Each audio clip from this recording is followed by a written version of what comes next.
Essence of this class is just to give you a live introduction to SQL, right? Because I believe that live classes will always beat recorded sessions. We always beat it, right? No matter what you want to say.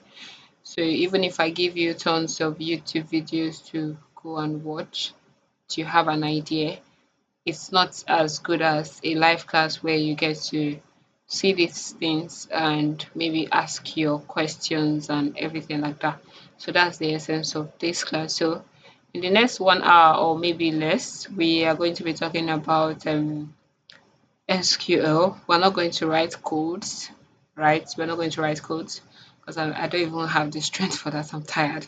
So we're not going to write codes. We're just basically going to talk about databases and SQL, so we have a foundation because most people just dive right in, start importing tables into SQL Server, and they start analyzing data. And then when you ask them a very simple, basic question, they cannot answer. Why? Because they don't have a foundation. They just went straight to analyzing data. That is, I'm not saying that it's bad to analyze data or things like that. I always say that always have a foundation and don't just overlook things and say it's not necessary, right? So there's a reason why there are alphabets and then there are two letter words, there are three letter words before you have 10, 20, and so on.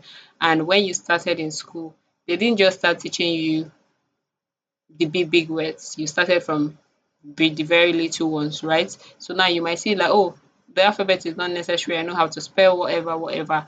So imagine you're walking on the street and someone asks you to say the alphabets and you cannot.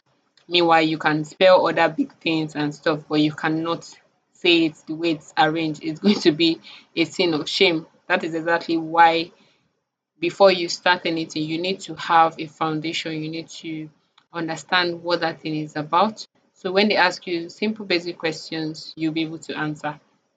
So without wasting much of our time, we are going to dive right in to while we are here. Um,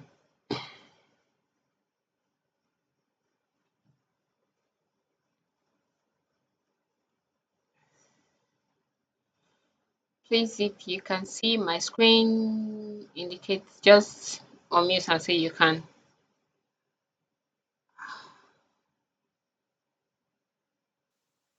Yes, I Yes, can. you can Okay. see your screen.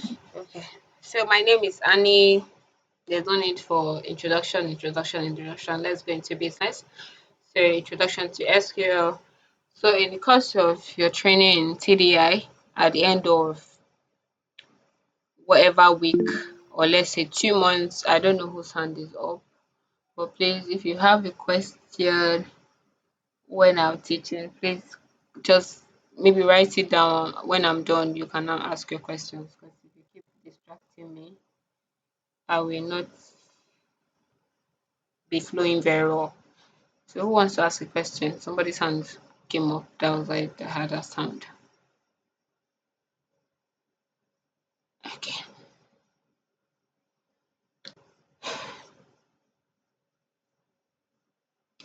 So in the course of your training in TDI, you are going to learn about data basics, data definition, data manipulation languages, how to retrieve data from a table, aggregate functions and grouping of data, databases relationship, joining of tables, subqueries, string functions, Windows functions, indexing, partitioning, query optimization.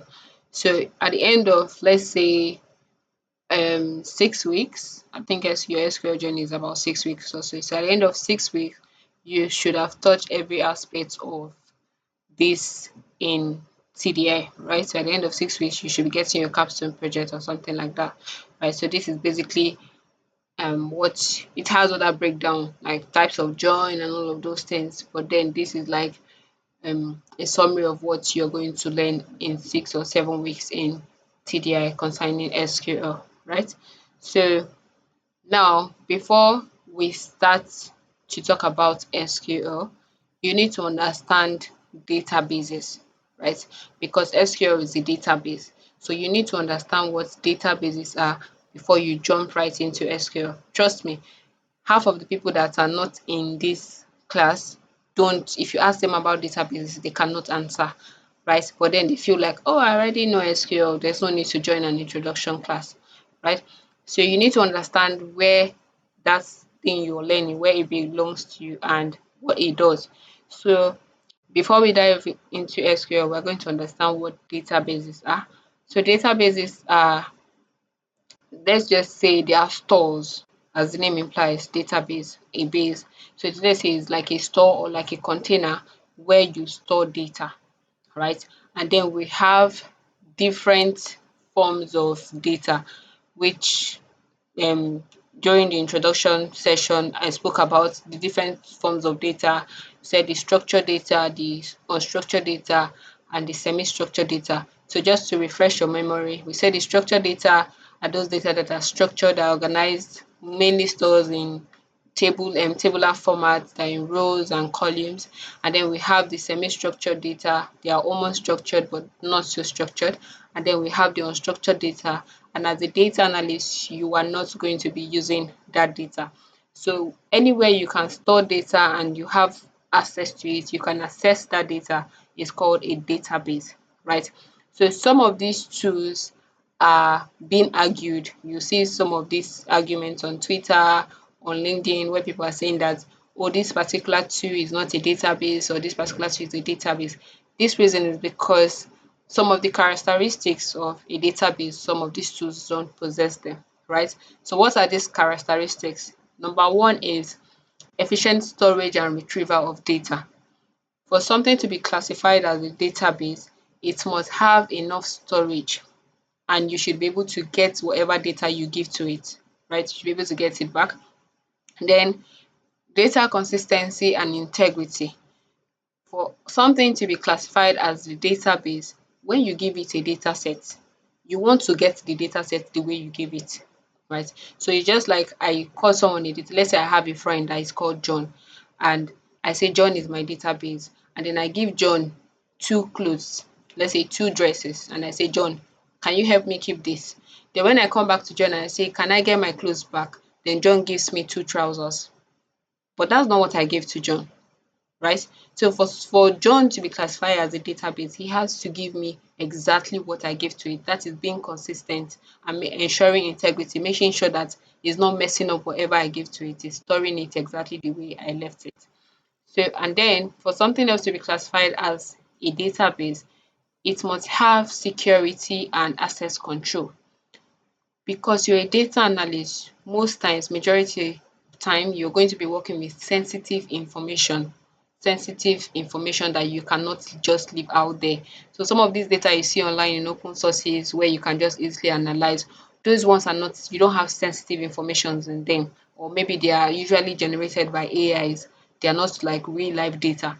But when you're working in a real life data, you're working in a company, you're not even going to be posting that work on Twitter or posting it on LinkedIn because you have personal informations there.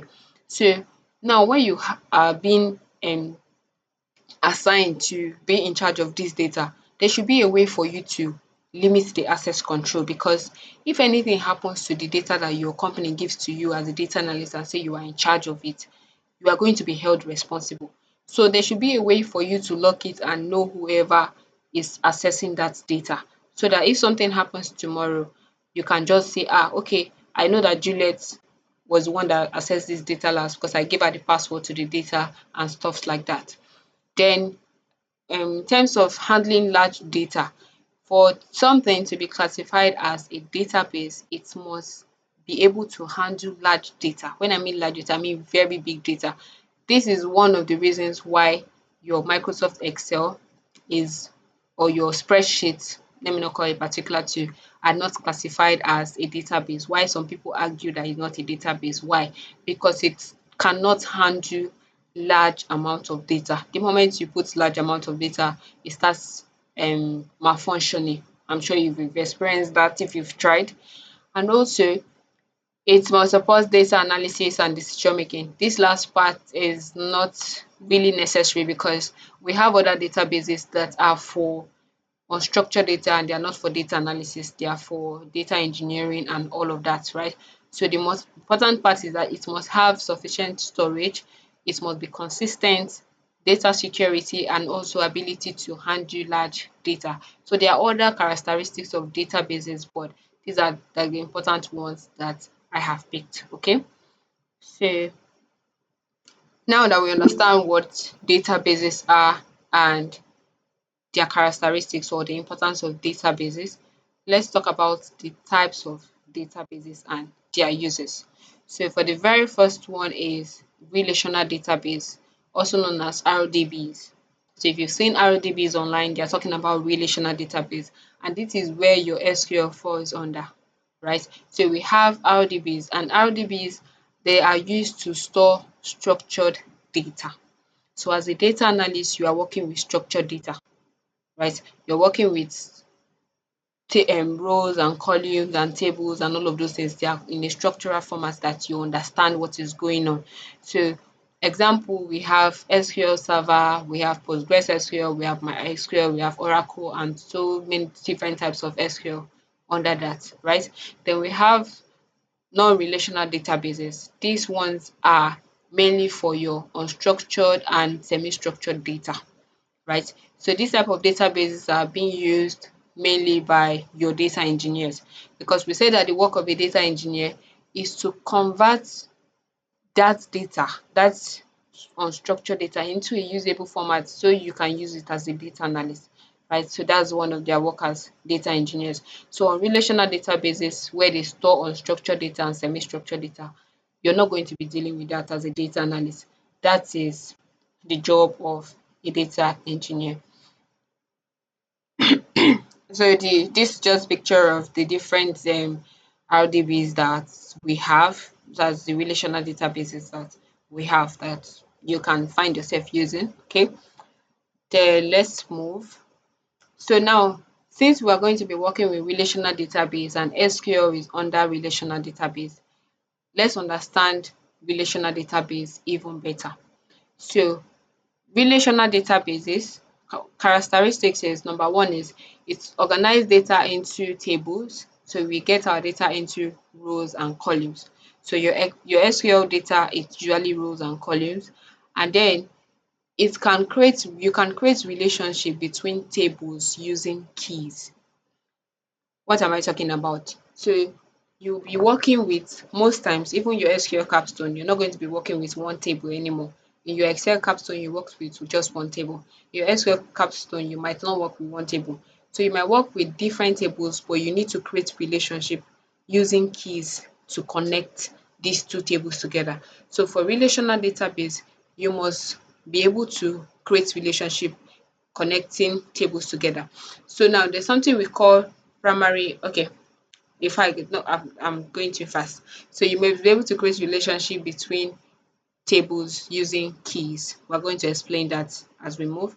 And also, it ensures data integrity through constraints and normalization. I already spoke about what integrity is, right? So if I give you something, I want to be sure that that is what you're holding. So if I tell you, if I give you two dresses, when I come back to you, I want to get that, right? So we have should I say warriors, or should I say fighters, or also known as constraints, that ensures that this integrity is being kept in SQL.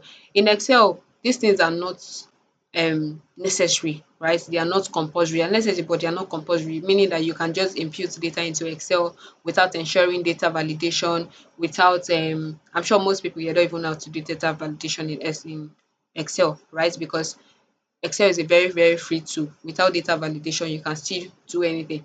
That is why sometimes when you put in files in Excel, you come back and your value is already messed up.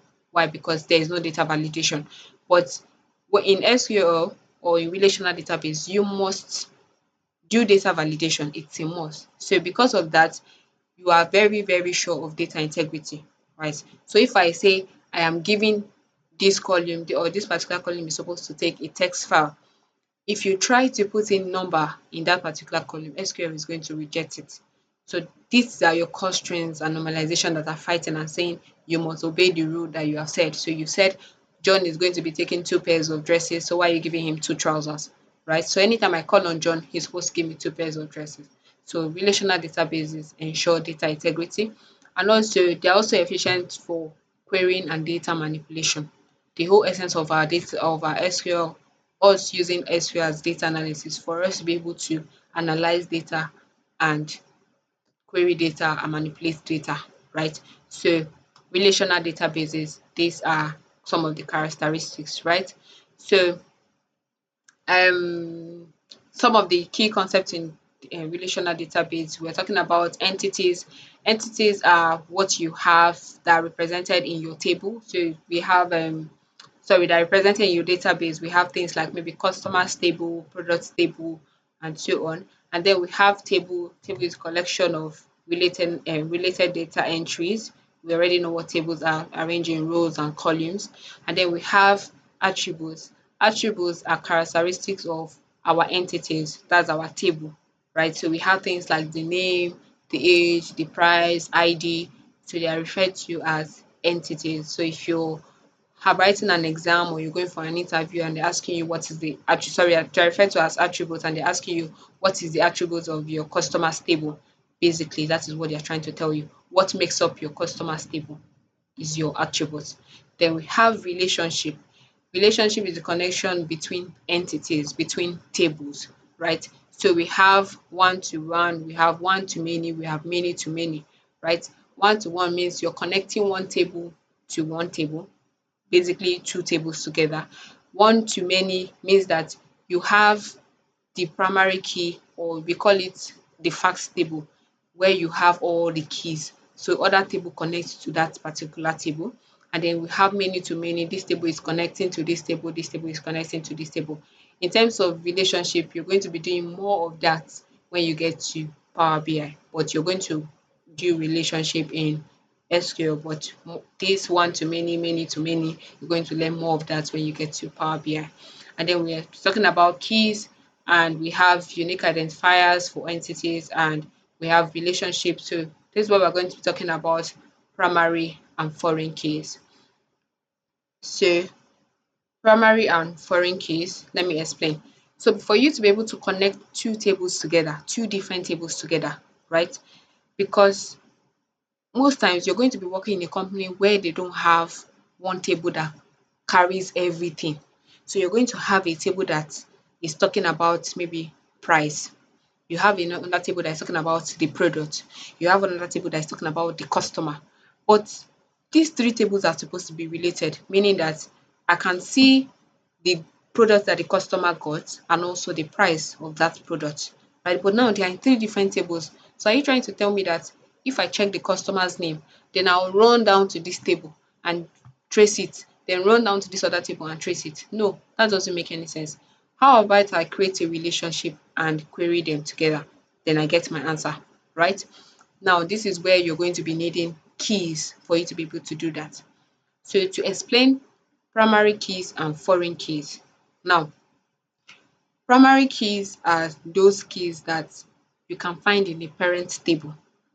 Foreign keys are those keys that you can find in the child's table. Now, primary keys, they are keys that are where they are supposed to be. And foreign keys are keys that are where they are not supposed to be. I'm also going to give another detailed example. So let's say I have 2 different wardrobes. I have one for clothes and I have one for shoes. And I am trying to link these 2 tables together. But for me to be able to link, sorry, these 2 wardrobes together, for me to be able to link these 2 wardrobes together, I need a common thing, like a pathway, something like that. So it means that I need something from this place that is also in this other place. But now I have clothes and I have shoe. So in my cloth wardrobe, where I have clothes, and then in my shoe wardrobe, imagine I take one leg of the shoe to my clothes wardrobe, one leg, one pair, like I have a pair of shoe, then I take one leg of that shoe to my clothes wardrobe. That shoe is now the key that is going to connect these 2 tables together. So if I take the shoe from the clothes wardrobe and the shoe from the shoe wardrobe, and connect them together. I'm going to like merge them together. I'm going to have a connection between the two tables. So the shoe that is in the shoe wardrobe where it's supposed to be, it's the primary key. That's where it's supposed to be, is the shoe wardrobe, and if I can find one leg of the shoe there. This other shoe that is in the clothes wardrobe, because that is the clothes wardrobe, why do we have a shoe there? So it's a foreign key. So it's referred to as a foreign key. It's only there because you want to create a relationship between these two entities.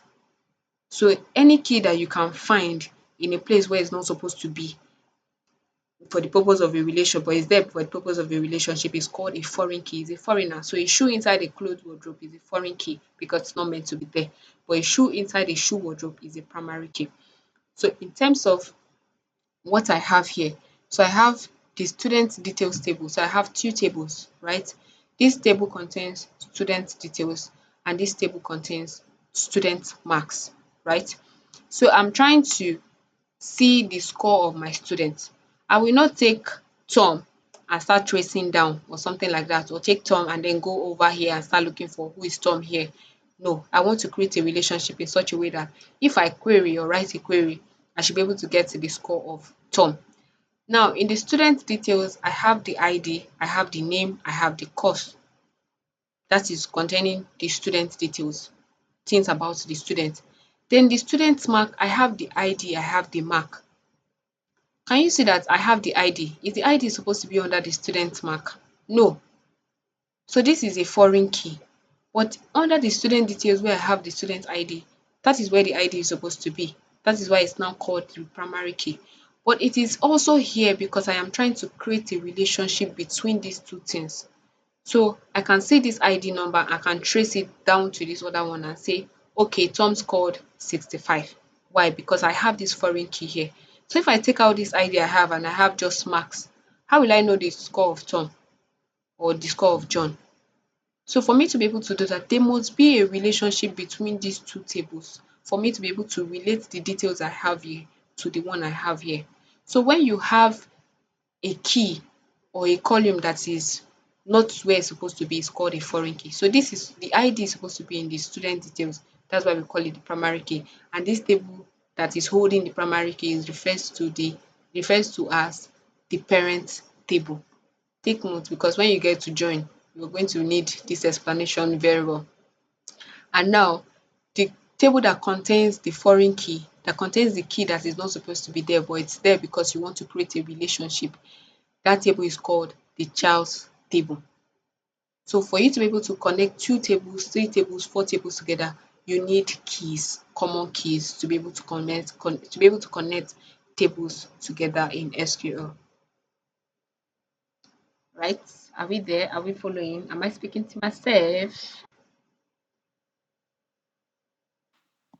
I'm with you. Okay, so let's carry on.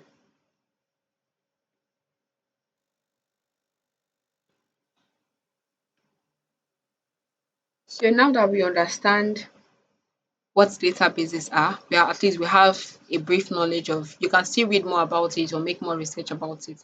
We understand we have a brief knowledge about what databases are, the different type of database, and what type of database is SQL. Let's go into SQL, right? So SQL is somebody's hand is up.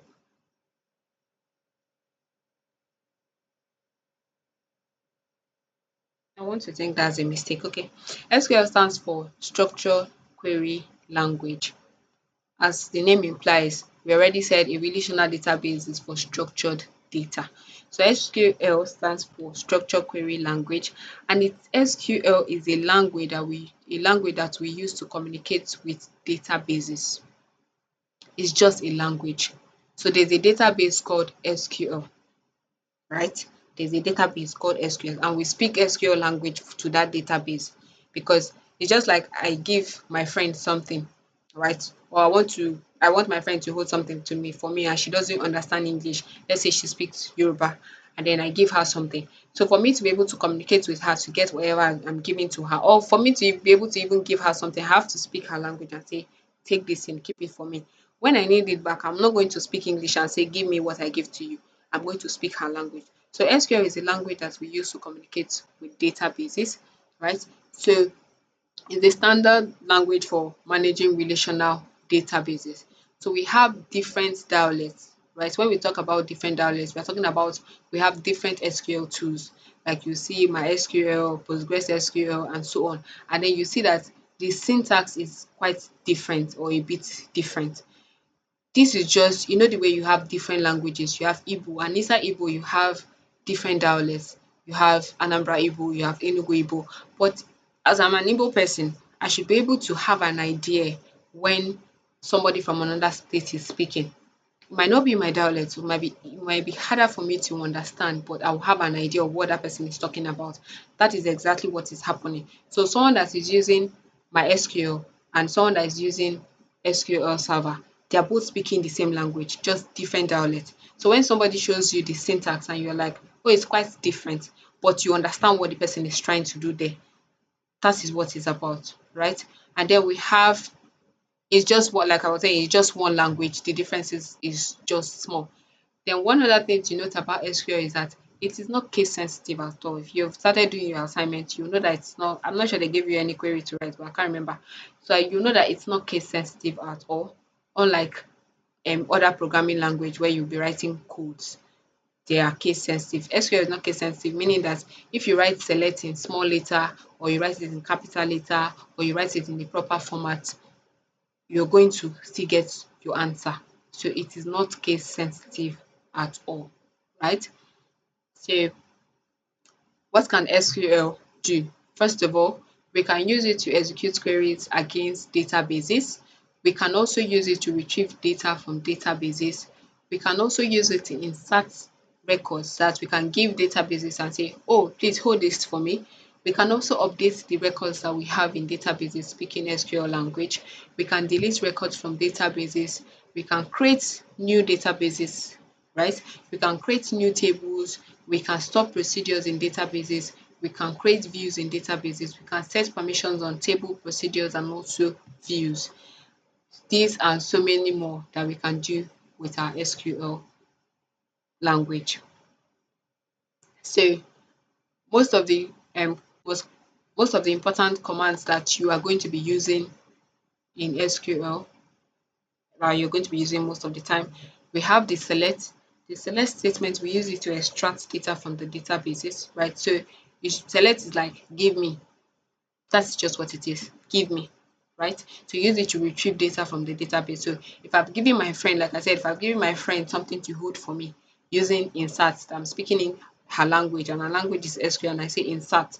So when I want that thing back, I'm not going to say give me, I'm going to say select. So we use the select to extract data from the databases. We use the update statement to update data in database. We also have the delete to delete record from the database. We have the insert to insert values into the databases. We have create database, we have create table, we have alter table. So if you have created a table in your database or you have imported that data into your database, you can alter the table, right? You can alter the table, you can delete the table, you can create index, you can drop index, all of these things you can do, or most important commands that you have in your SQL database. We're still going to talk about most of them. So before we talk about data definition and data manipulation languages, let's talk about data types because data type is very, very important. Remember I spoke about constraints and I said they ensure data integrity, right? Basically, data validation. Before you put anything inside SQL, you must define the data type. You must tell SQL which data type is that. Whether you try to insert the record, whether you try to create the table afresh or you try to import that table, you must tell SQL. But you know your sorry guys.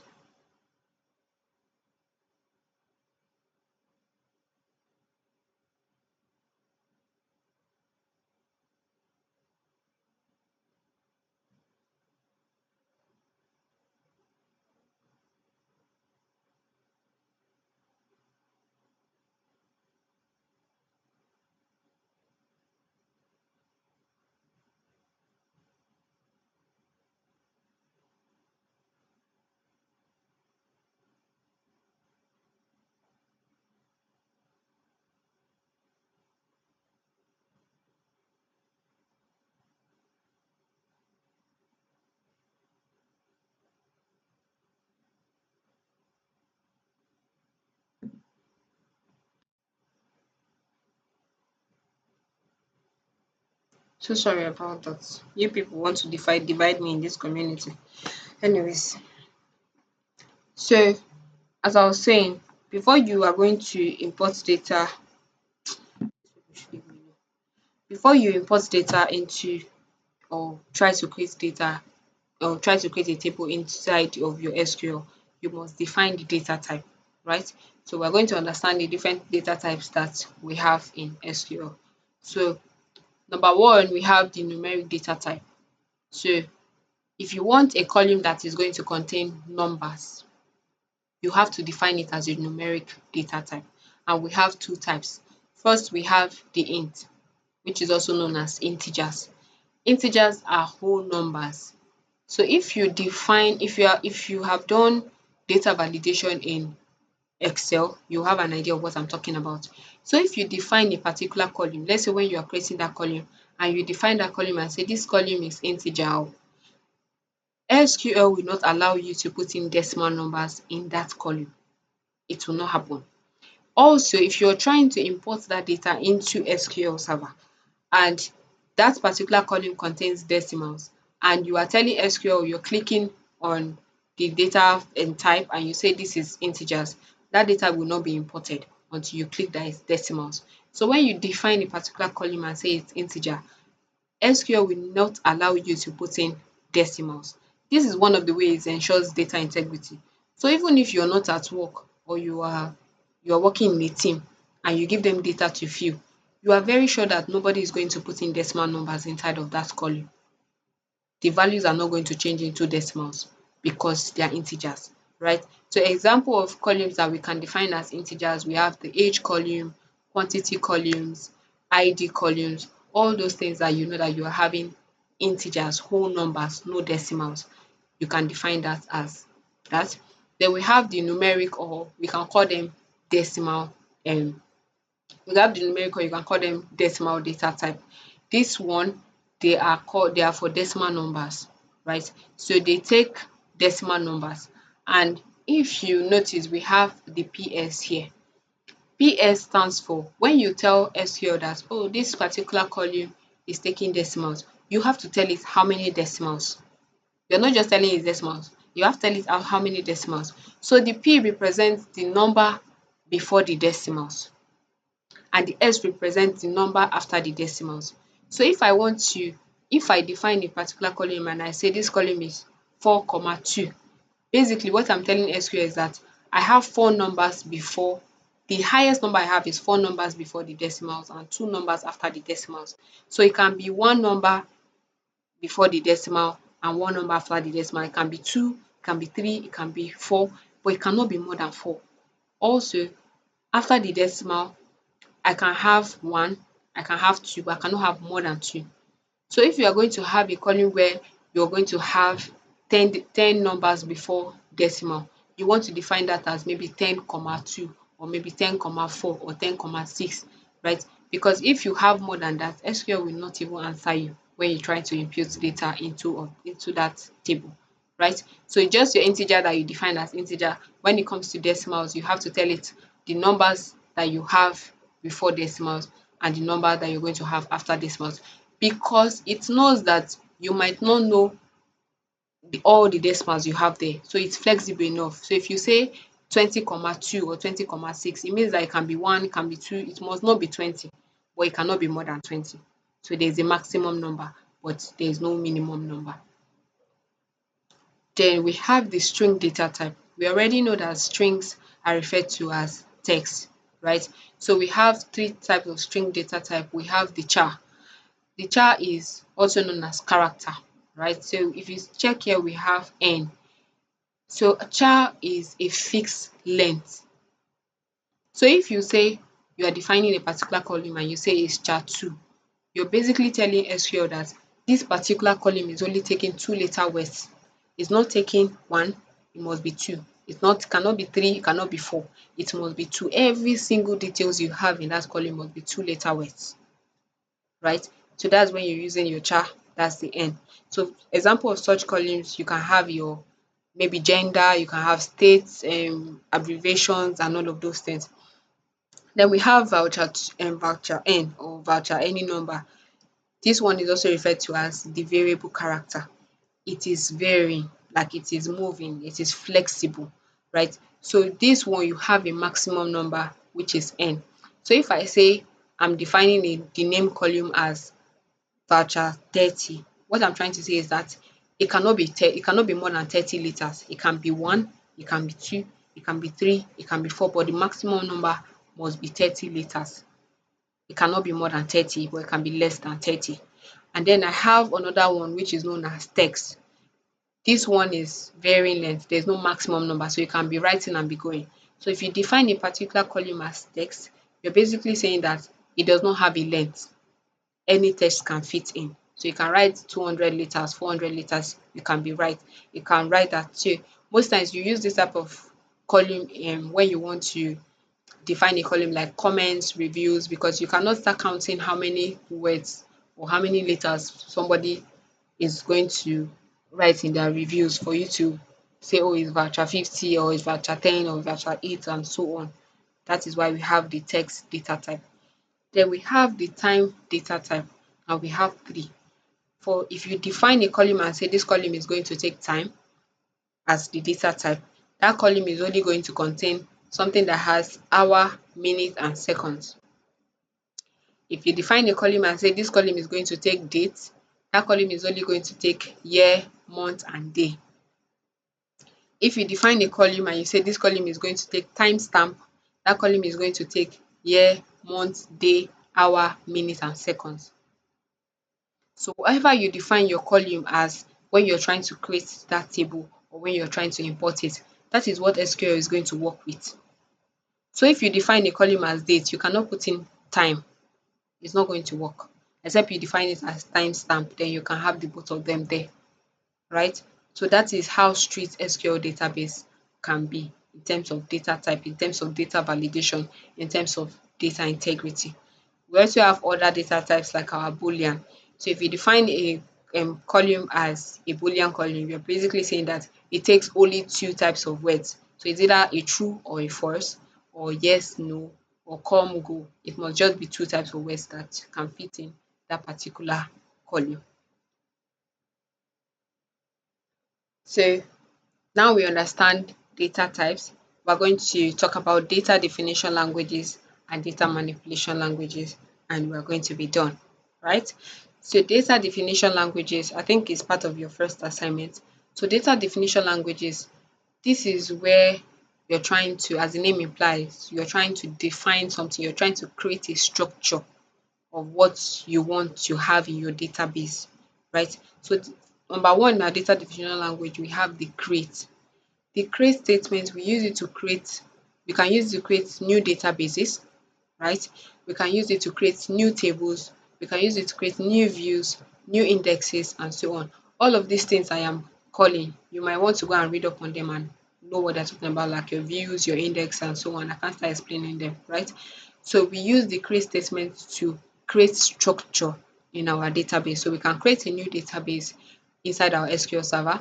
We can create a new table, we can create a new view, we can create a new index, and so on, right? So if you want to create a new database, now database inside of your SQL server, if you've opened your SQL server, I will always advise make sure you have different databases for different things.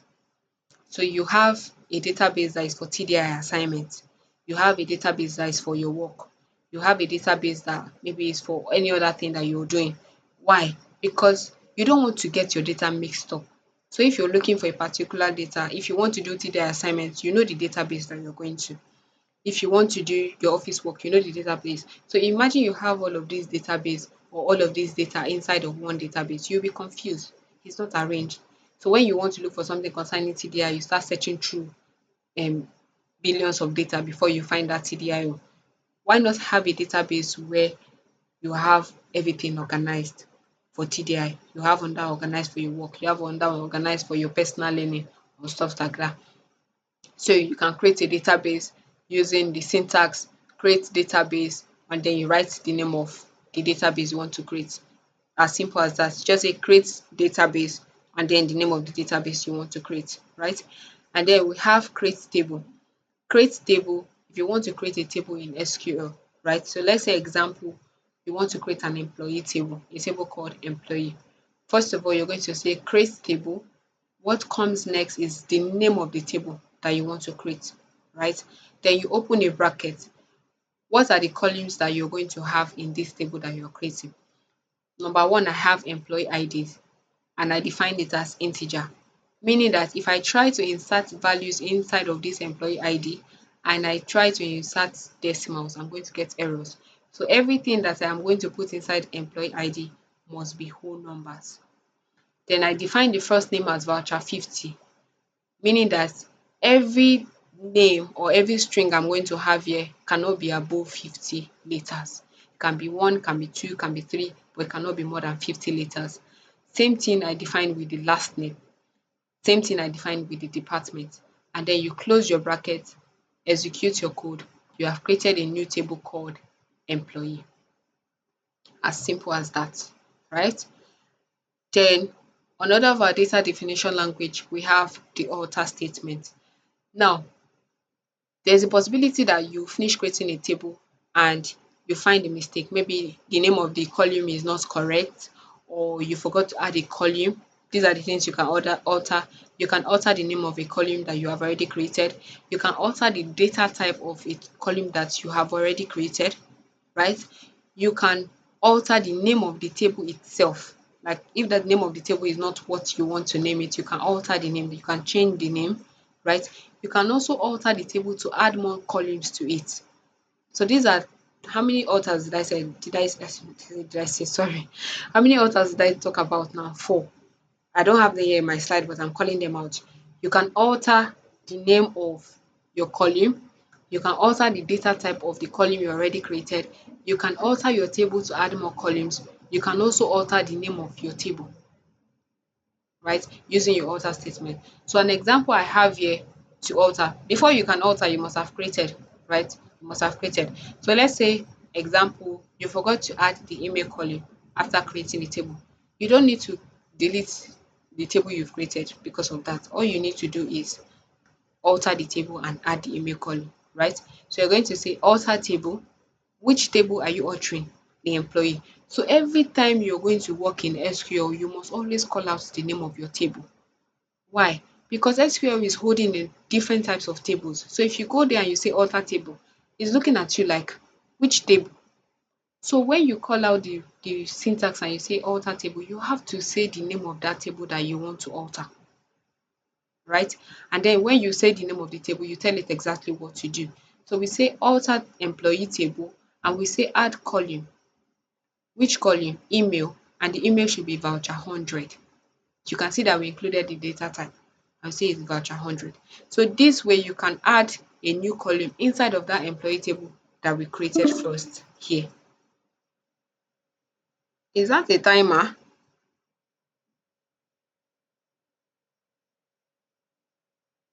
Bro.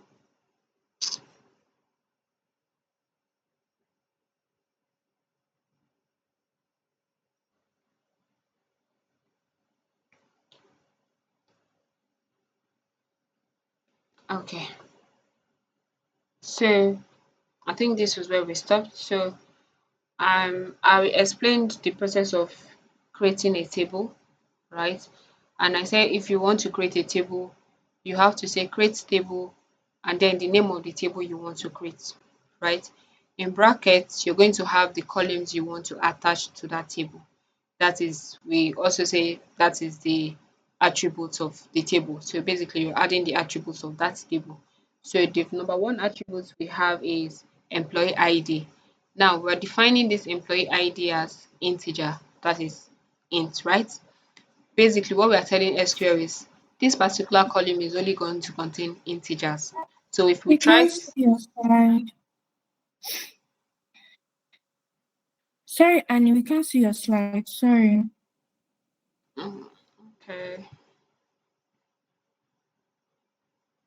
my network wants us to go and sleep.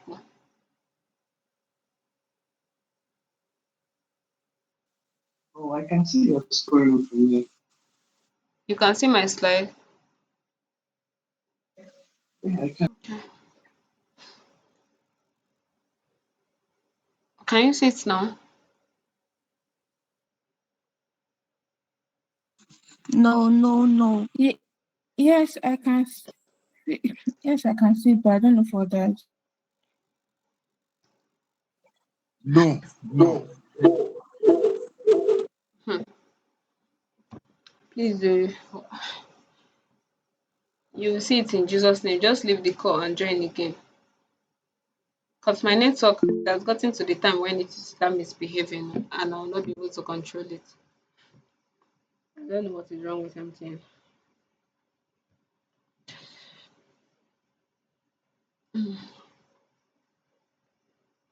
I've started recording again. Okay, let's start. Hope you guys can see.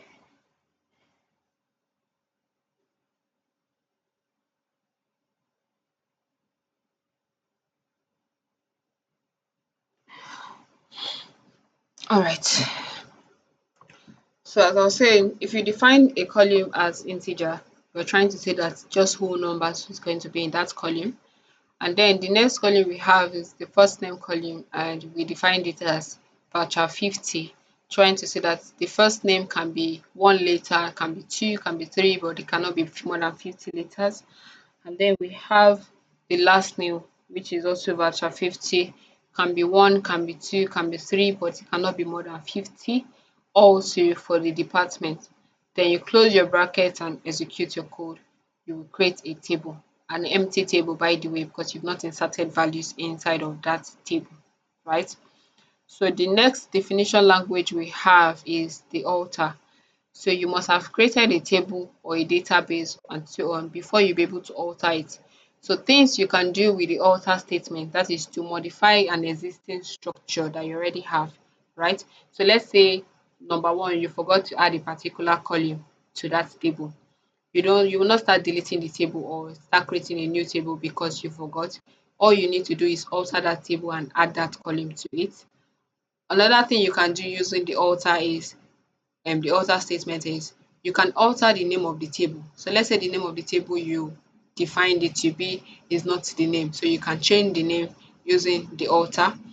Also, you can also alter the name of your column. So a particular column, let's say you named it as first name or it's supposed to be employee first name. You can alter that column and change the name of the column. Another thing you can do with your alter statement is you can change the data type of an existing table.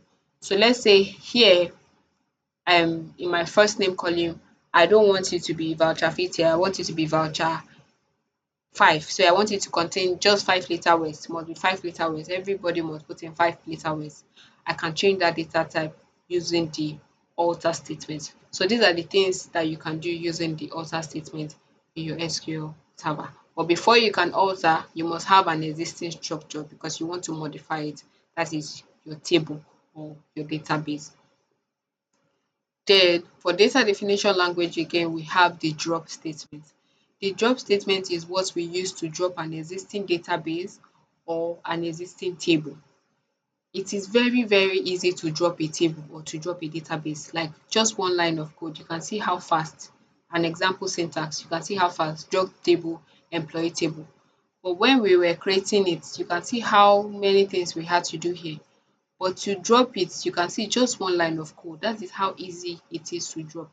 And mind you, all your data definition languages or your data manipulation languages, you cannot control Z, meaning that if you execute the code, you have done that.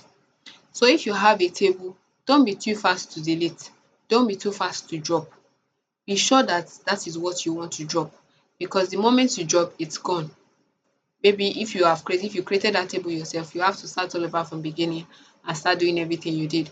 But let's say you imported the table and you were not done with your analysis and you just drop, that table is gone. And let's say you did not make duplicates of that data. That is why they say before you start any analysis, make sure you have duplicates of your data set, right? So that in case you mistakenly run drop, it's not like your Excel where you press delete and you can do Control Z. No, this one if you delete, it's gone. Then other data manipulation languages is what we use to manipulate data that are stored in the database. right? Data definition languages, we use it to create a structure. An example with data definition language, we spoke about the create, we spoke about alter, and also drop. Then for data manipulation languages, we have what we use to manipulate what we have in the database already. Before I start with update, I'm going to start with insert. I think the last one, I made a mistake when I was creating this slide. So look at the last thing I have, the insert. When you have created your empty table and you want to put in values inside of that your table that you have created, you're going to be using the insert statement. The insert statement is what you're going to be using to insert values inside of that table. An example, so when you want to do that, you're going to say insert into the table name. Remember I said every time you have to run a code or a query in SQL, you must always call out that table name, because SQL needs to understand what you're talking about. Because you might have, um if you say delete surname, it's looking at you like, okay, I have three tables that contain surnames. Do you want me to delete the entire three table surnames? You have to tell it the table that you want it to delete surname from, right? That is why you every time you run an SQL query, you must call out the name of the table. So you're saying insert into the table name, then in brackets, you're going to write the name of those columns that you have in your table. So we have employee ID, we have first name, we have last name, we have department, by email. You write all of those columns that you have, the way they are arranged, and then close the bracket. Then the next thing to write is values, right? Because you want to put in values. So inside of your bracket, you write the first value, employee ID, you write the employee ID, the second value, the first name, the second value, the third value, the last name, and so on. And remember, when you're filling in your values, numbers, you don't put numbers in quotes. We don't put numbers in quotes. We know this from our Excel. But when you're trying to insert values like strings, you must put them in quotes, right? Strings and dates in Excel, we put them, sorry, in SQL, we put them in quotes, single quotes. Then we have the update statement under our data manipulation language. So if you've already inserted a value inside your SQL server, inside your table, and you made a mistake. So let's say you inserted an employee name, first name as John, and the person's name is not John, is Joe. You can update that table and change that value that you have. Now, before you use your update statement, make sure you have a unique identifier. What do I mean by unique identifier? Make sure you have something that is unique to that particular person you want to change value for. Why? Because if you write your update statement, this is how we write it. We say update, again, the name of the table. Then we say set column, right? So we want to change the first name. So we say set first name to be equals to Joe. What we have there is John. We want to change it to Joe, Abi. We say set first name to be equals to Joe, right? Then we tell it where exactly. We're not just going to say set first name to be equals to Joe. Should it go to the data and change all this first name that it has there to be Joe? No. Then we give it a condition and then we say where first name is equals to John. Now, why I say use a unique identifier is, imagine in your data set you have more than one John. It means that SQL is going to say, okay, you want me to change every John I have there to Joe. That is exactly what you say I should do. So for you to be able to use your update statement and use it very well in such a way that you're not going to mess up your data, it is better you use a unique identifier. You have customer ID, you have employee ID. So instead of saying where first name is equals to Joe, why not give it the employee ID, where employee ID is equals to so so so and so, and you're going to have that, right? So I'm basically teaching you codes with words of mouth, but when you're listening to this video later, you can be writing that out and you'll be getting it. We don't have more time. I'm even tired. If not, would have gone straight to SQL, but I'm tired.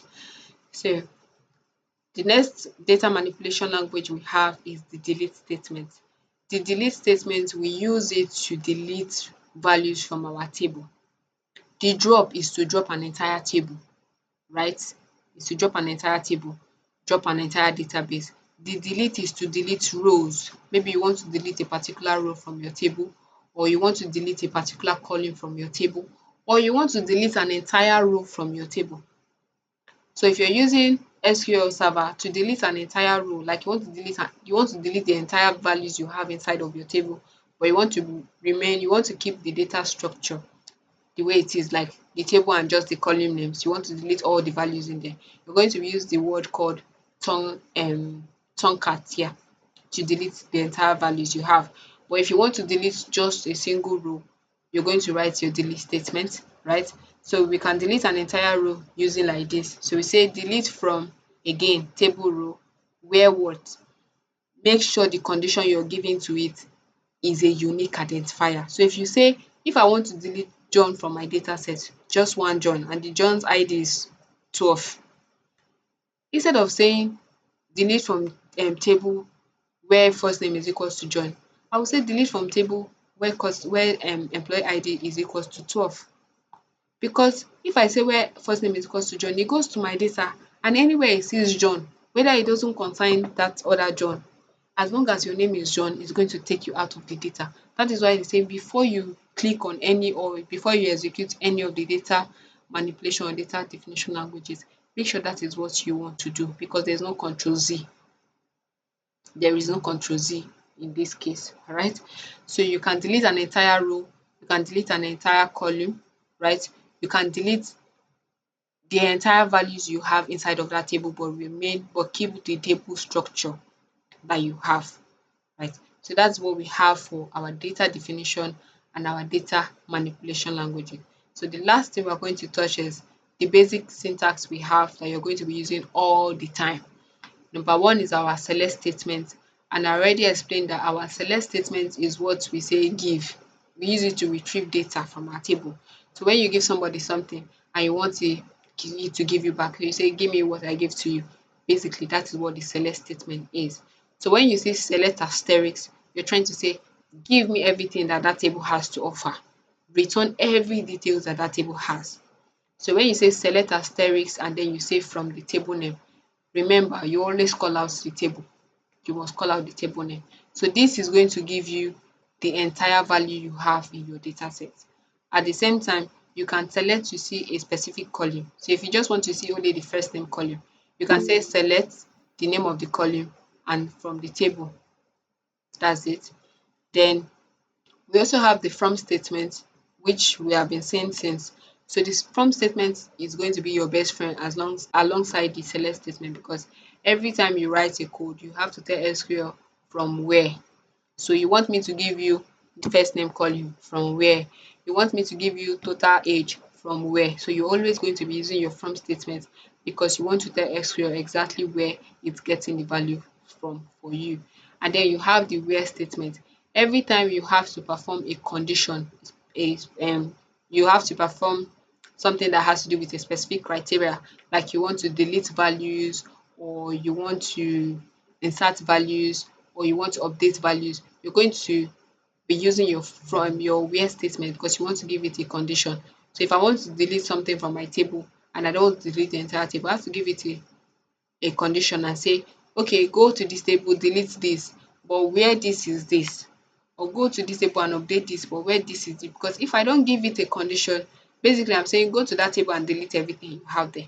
But if I give it a condition, it's going to work according to the condition I have given it.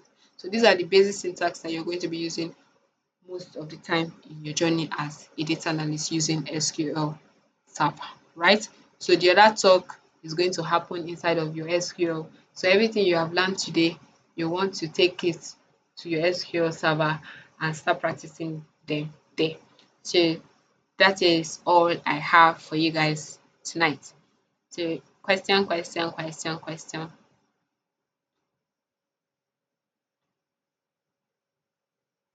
And my slides stopped presenting. I think I was even disconnected from the call. So nice.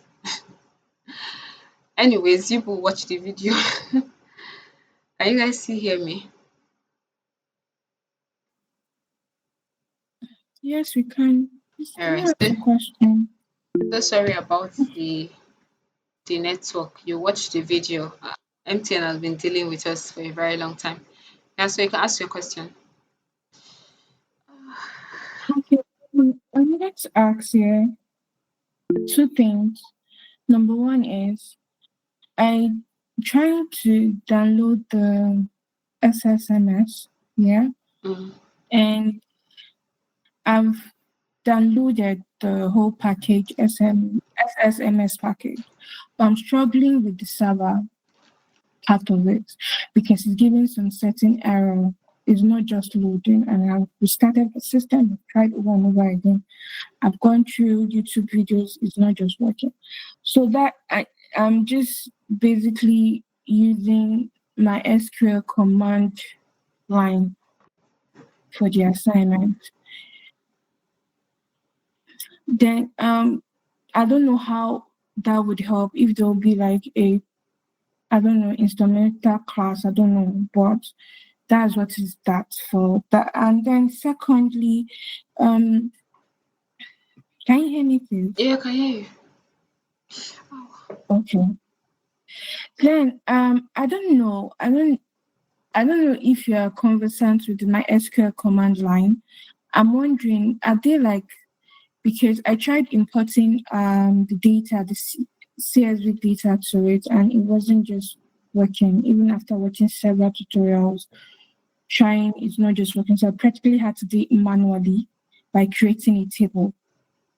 Do you understand? To Yeah. just bring in the data. So and that's the only way I could do the assignment. Yes, but I'm thinking, I don't know, are they like things we should watch out for while importing this data or CVS file into SQL? Because I did everything to the best of my knowledge correctly, but it wasn't still important regardless.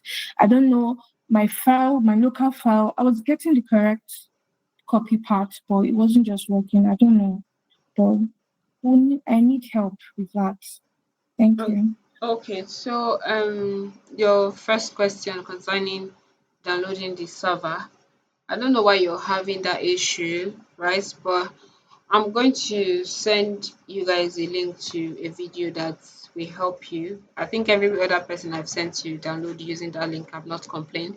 So, but before you do that, make sure you have cleared everything SQL Server from your system. Delete all the copies that you have downloaded before. Take out all of it. Then you can use the video. I'm going to send you the link to download and also use the video to install it. I think that will work. Then concerning the second part about using my SQL server, I don't know how to use that server. I am just I My am SQL command line, I that's do, what I had to use with the assignment, to be honest. And to me, I really struggled because that MS whatever wasn't downloading, or I don't know.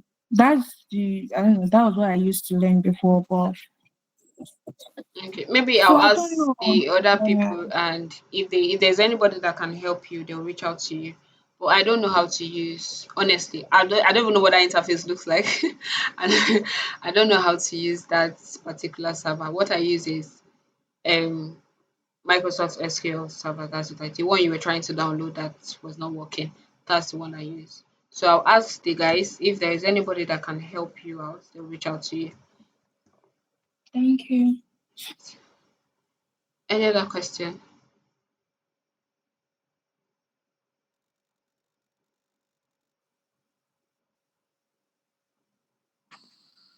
Hello, thank you, Annie, for the video. I want to ask a question because based on importing the CSV file, I noticed that it gave me an error message like string cannot, data type cannot change, something like string to integer. That is for the population column. So what I did was I opened it from Excel, then I removed the comma.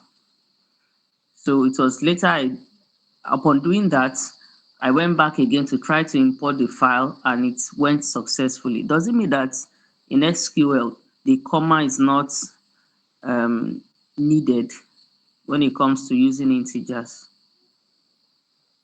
When it comes to using, are you trying to, you were trying to define it as an integer and you added comma? No, no, no. The file actually for population column has has comma in the not digits. And you were So trying to I define it I as was trying to import. import the file. So it was throwing back an error. I really didn't, I can't really place, but it was saying that string type cannot convert to Into integer type, something like that. yeah, So I because had to. I understand what you're saying, right? That is because when you try to import it like that, SQL was reading it as integer and you were defining the data type as SQL was trying to read it as a string and you were defining the data type as an integer. So because of the comma that you have there, so whole numbers are not going to have commas when you are trying to write them or you're trying to import them inside of SQL. You write them whole, like just numbers, no comma, no full stop, no anything, right? If you add any of those things, we assume that you're trying to do something else and it's going to throw an error. Okay, so does it mean that because that is how I can't hear you anymore. I lost you there. so I said that does it mean that when importing we have to remove the comma first before importing the file? Yes. Yes, please.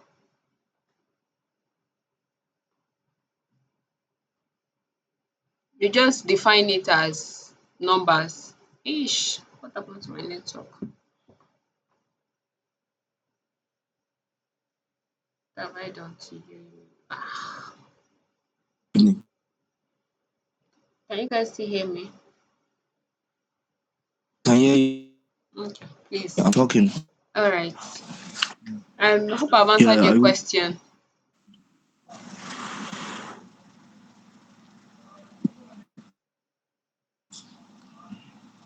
Okay, I don't think she's sharing. Please, let's be fast. My net, see, if this network disappears, it's not even going to come back again. I know the time, I'm timing it. So let's be fast, please. Yes, Wolabi, go on, please. Now, good evening, everyone, and I really appreciate you for the time you spend with us, and I really appreciate the class. Now, okay, my first question is that I did remove the comma, but it works out for me. Yes, it got it perfectly. Talking about the population, removing the comma, yes, I didn't remove any comma, but it worked perfectly. You Now, define it that's as a the that's string the, or as an yeah. integer. What did you define the column Now, as? when I was importing it, it like it did like my I'm using two app. I use Workbench and I use Microsoft Server Management Studio. Yes, but I when I use it through Workbench, it like the Workbench did it itself. Like you just like when I'm importing it, you just define it integer and so on like that. Like it defined those column by itself, but I didn't change anything. I just import it that way. The So same thing did to you my this take thing. did you take note of what it defined the column as? Yes. I take note. Yeah. So what did it define your column as? That population column. Oh, until I check it back, I've forgotten. No. It didn't define it as integer. I'm sure it defined it as text. So sometimes automatically it will change it for you to string Okay. because it's reading it as Okay. string. So it changes it for you to string. So you need to be very, very sure when you are importing your data that your column is being defined the way you want it. Because if it's defined as a string and you're trying to perform a calculation, you're not going to get that calculation. Okay. Thank you. Thank you for. Now, thank you for that. Now, the thing, the question is another the number two is that what I noticed that in my density, in my workbench, my density changed automatically using float. I'm using it changed from float to double, but my messenger, like my Microsoft server management studio, is not changing it. Like it just remain at float. Now, but what I discovered is that it's just bringing a very long this thing decimal, like 16.1111 like that. But my workbench just brings 16.11, and everything was like normal. But my the Microsoft server was bringing something like different. It's the same thing, no, but you just bringing like is the adding additional. I'm having additional number, like I'm having like maybe four decimal Is places, the two data decimal places. is the data type, right? When you try to import, when they show you that preview, that data side where you get to pick the data type, you have to look at what that server defined that column to be, right? Yes, And pick. it defined it to be float. So why It didn't you? defined that Maybe you'd have decision. changed it to decimal or something. I don't know why it's doing that, Oh, but you should. You can take. I'm not even. I don't even. I'm not even seeing the data set that you are talking about. Funny enough, so I don't even know what you guys are talking about. But I'm just trying to use my the idea to answer you guys. But I'm not seeing what people are even talking about. okay, So okay. next No, time when it's doing but like that, define it as decimals instead of float. But float is supposed to work perfectly because float is also decimal. yeah, exactly. And yes, that was what I'm thinking. I don't know the reason why it's just like that. But I Maybe your what I SQL have like. follow. Are we? The third question is that are we using a particular this thing app for it, or we can use anyone? Can we use Workbench for the assignment as well, You can use or we have any a SQL server that you want to use, right? But uh-huh. but but if Okay. you run That into but an issue okay. and you are not using what majority of people are using, you are going to be stuck because nobody will be able to help you. Do you understand? Okay. But any server at all Yeah, I that you want to understand. use works. You're still going to get an answer, so that's fine. Okay. Okay. I've gotten it. Thank you. All right. Any other question? Yes, yes, go on. Oh, good evening. Good Thank you evening. very much, and greetings to everybody in the